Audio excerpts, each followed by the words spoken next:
Kita pakai ayam geng. Sembang kelah makan udang seret lah apa lah. Kita pakai ayam pula geng, tengok macam mana. Dapat kita dapat. Baru-baru ni aku dikejutkan dengan berita yang sangat menggemparkan dekat tempat aku. Assalamualaikum Lip.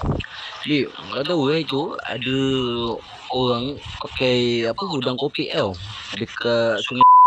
Dia dapat apa ikan kelah besar oh. Kau rasa boleh pakai lah. Ini pakai lah. Kelah makan udang kopek bai. Aku pun terus pergi pasar raya. Ke nak udang rimau? Udang rimau RM39.99. Kelah punya pasal kita ambil lah. Selain pada udang, sotong pun kita cuba. Rezeki dalam air mana kita nak tahu. Selagi boleh cuba, kita cuba je. Bang, udang ni kawan saya cakap dia dapat kelah mancing. Apa kelah? Dapat kelah dia dapat ikan kelah pakai ni udang. Hakikatnya nak cari ikan kelah ni bukanlah suatu hal yang mudah. Korang nak kena titi balak, korang nak kena redah jeram, nak kena berjalan di atas batu yang licin, trekking dalam hutan yang berpuluh-puluh kilometer jauhnya.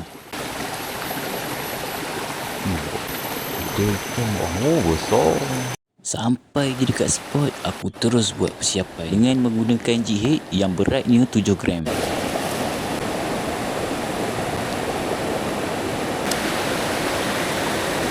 Menggunakan teknik karawan slow supaya udang terseret di dasar sungai.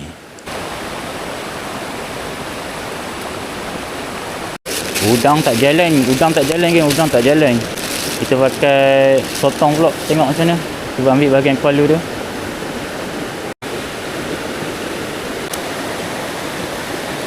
Sotong seret dasar geng, sotong dia seret dasar.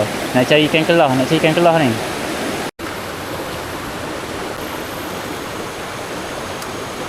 Geng, sotong tak makan, udang tak makan. Aku pakai umpan last ni. Kalau tak makan juga, memang kena game lah dengan kawan aku. Kita pakai ayam geng. Sembang kelah makan udang seret lah apa lah. Kita pakai ayam pula geng, tengok macam mana. Dapat kita dapat.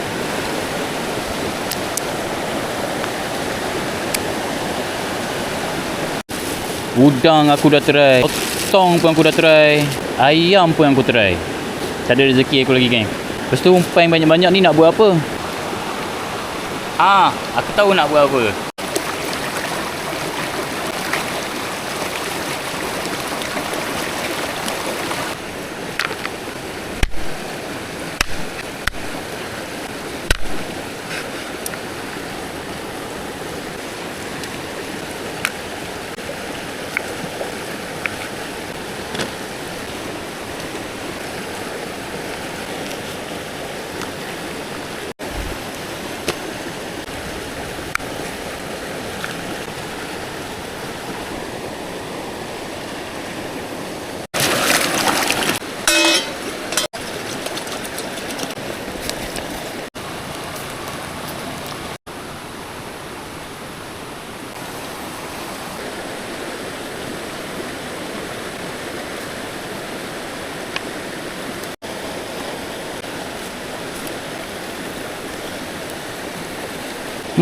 Kelah tak nak makan, kita yang makan.